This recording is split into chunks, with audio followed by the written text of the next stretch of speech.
Hello everyone, and welcome to Lakebed Temple, which begins with a spectacularly unfitting bit of dialogue if you do something slightly different than the game expects.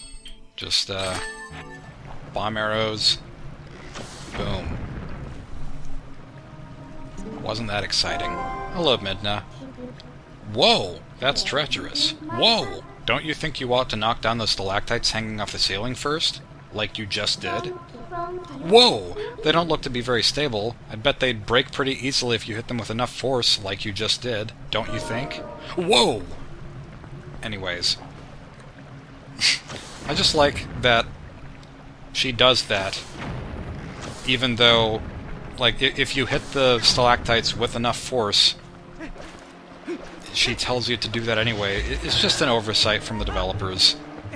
But, I don't know. I find it funny. Normally the stalactites, or that one in particular, would fall down if you went far enough into the room. Also these things, these little enemies. Okay, I thought this one fell off the edge for a moment, but, I don't really know what these guys are called. I want to say they're... well, they seem to have a resemblance to Helmasaur in A Link to the Past.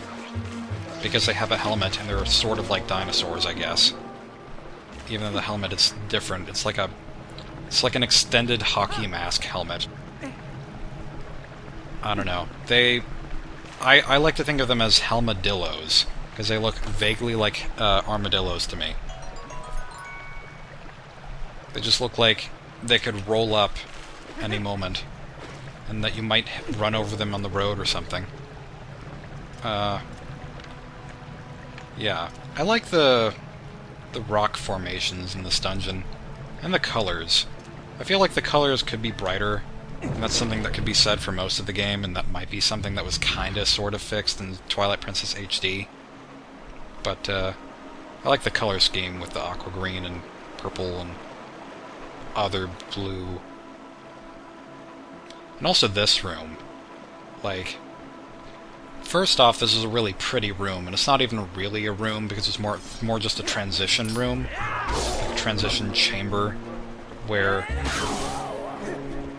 the only real purpose for it, if you're trying to beat the dungeon, is to just cross these bridges. But you can get down into that river later in the dungeon if you want to. And it's bizarre because it's like there's this whole big world down there with wildlife and everything, like with... you got a blue rupee! With Octoroks and stuff, and it's really great. It's like, I don't know, it's sort of relaxing to me, and at the same time it's a moving river, and all this work was put into it. And you can find rupees down there and nothing else. There's nothing else down there. Like, it seems like it would have been a great opportunity to hide maybe a special item for the dungeon, although that might have been kind of cheap. Or maybe, you know, a heart piece or something. Like, that would have worked, but I don't know. Also, I forgot that Link can't roll upstairs, which realistically makes plenty of sense, but I'm used to Ocarina of Time where the stairs are just slopes with steps painted onto them. Anyways, this is the room that I was talking about that I got super, super mixed up with the last time that I played this and tried to get through the dungeon. And now that I've kind of... like, I've studied this dungeon more and I've played through it before a little bit more recently, I understand it better. It is confusing. Like, I've tried to say that it's straightforward, and at the same time it is. But... well, here's what I mean. Like, there are all these doors in the, in this room, such as this one over here, and another one on the other side, and another one somewhere, like, lots of doors up there. Most of them lead nowhere. Just absolutely nowhere. You go into them, and there's a bridge, and there's something blocking you, and you can't go any further. So, lots of doors, most of them don't go anywhere, but then, if you just pull that lever, and then walk over to the next spot where you see a lever, and then pull that lever, then the next door right in front of you is the one where you need to go. Down there, that's where I need to be. And the last time I played this, I was so totally confounded that I didn't realize that was a door and that was the door that I was supposed to go to. But whatever, here's Uku. Hello, Uku. Don't worry, you're safe with me as I smash open the pot that you're standing in and it covers your entire body. Gracious, you're that nice fellow who helped me out the other day. How nice to see you again. Well, now that we've found each other again, aka you found me, let's stick together a bit, And Link is less shocked about Uku's appearance this time.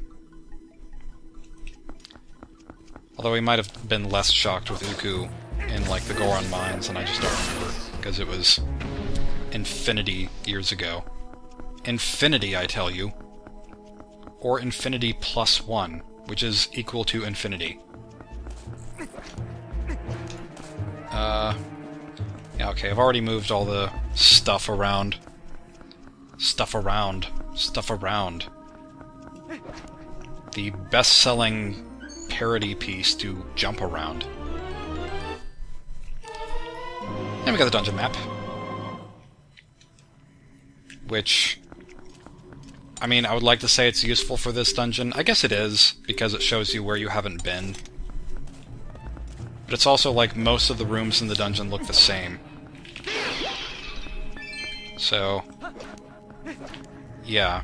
Like, this dungeon definitely has its reasons for being confusing on a first playthrough, and also just if you're coming back to it after a long while. I think that it's straightforward if you have any idea what you're doing, and if you kind of know what to expect. And if you don't know what to expect at all, and if you don't, like, kind of get what the gimmicks of the dungeon are, then it can be super duper confusing. For example, I just knocked another stalactite down, and that's the only solution for where I'm supposed to be next. And now I climb up this wall very slowly. Well then. Now do that again, Link. Do that again. Wonderful. Anyways, for the most part, the, like, solutions to the puzzles in this dungeon are to look up, and then there's your answer. And that's kind of... it feels cheap, because in a third-person game, it's not really your instinct to look up for the answers.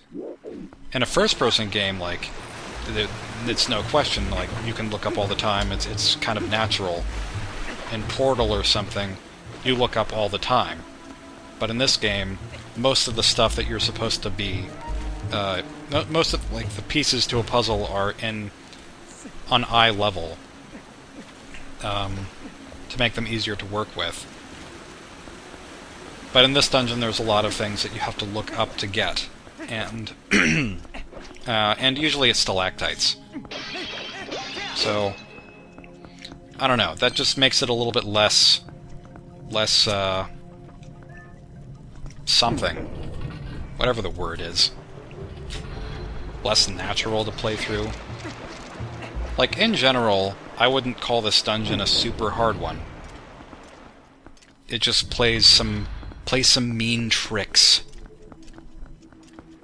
But not that mean. And it is kind of unfortunate that the water dungeons in Zelda games happen to be the more confusing ones, because I think they're also usually the more clever ones. And maybe that's like, there's a correlation there, like the cleverer ones are of course going to be more confusing, but what I mean is that Lakebed Temple and Great Bay Temple and the Water Temple, all of them use water in really creative, cool ways, and I really enjoy them for that reason. But they also just happen to be dungeons where everything looks the same and there are multiple floors and there's stuff that you have to worry about from every angle, and like, it's just kind of, it seems like coincidence that the water levels are the worst ones for people most of the time. And water bombs, which are helpful because we're using plenty of bombs, knocking stalactites from the ceiling. Which, remember children, stalactites hang tight to the ceiling, and stalagmites only might. Except they don't, because they're on the ground. So they actually won't might. They just don't anyways. And also stalactites has a C in it, and stalagmites has a G in it. And C is for ceiling, and G is for ground. That's another nice way to remember, if you remember to pronounce stalactite and stalagmite differently. That is how I remember how they're pronounced, and which one is which. Okay, and here is the weird buggy-like thing that is ripping off of the frog or toad or whatever it is in Majora's Mask. The mini-boss. Or is it mini-boss is? No, I think there's just one frog mini-boss in that dungeon. In the Lakebed Temple. But it also has a big bubble thing that is impenetrable by most things.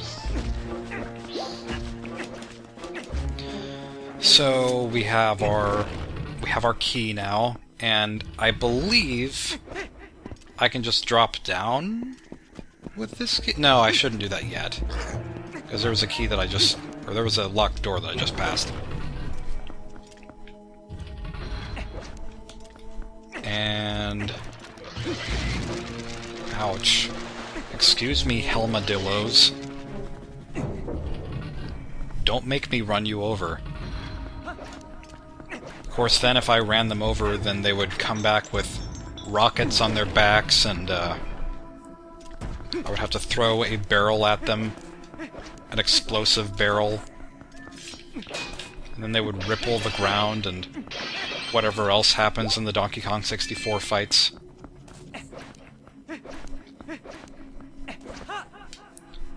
And more pots down here. How pleasant. Probably gonna be, I got a yellow rupee! Running out of, room to hold rupees soon. Which is nice, but at the same time it's kind of... Well, okay, that's something I want to talk about, is... I don't know all the differences between this game and Twilight Princess HD. Like, they are the same game for the most part, but there are differences. And one difference is that, you know how in this game, if you have a full wallet or a nearly full wallet, and you find, like, a rupee count more than 20, I think it is, in a treasure chest in a dungeon, then it'll say, you got a red rupee, but it won't fit in your wallet now, so let's put it back. Like, in that case, that kind of annoyed people because it meant that if you had like 381 rupees and you found a red rupee in a treasure chest, and it wouldn't max you out, it would just, you would just put it back. And then also, like, it would mean that if you had to put rupee chests, or if you had to put rupees back in their chests, then it meant that treasure chests would still appear on your map even though you'd opened them before, and it would confuse things. Like, I can understand that being confusing, but in HD, it just gives you the rupees even if your wallet is full. So you don't close the chest back up. And I don't know how I feel about that, because I have said that this game hands out rupees like hotcakes, even though I don't know if I've ever seen a hotcake, but... Wait, what just... Okay, sorry, I like, climbed up this wall, and I thought that a bubble floated up the screen, even though I was out of the water. It was just slightly weird.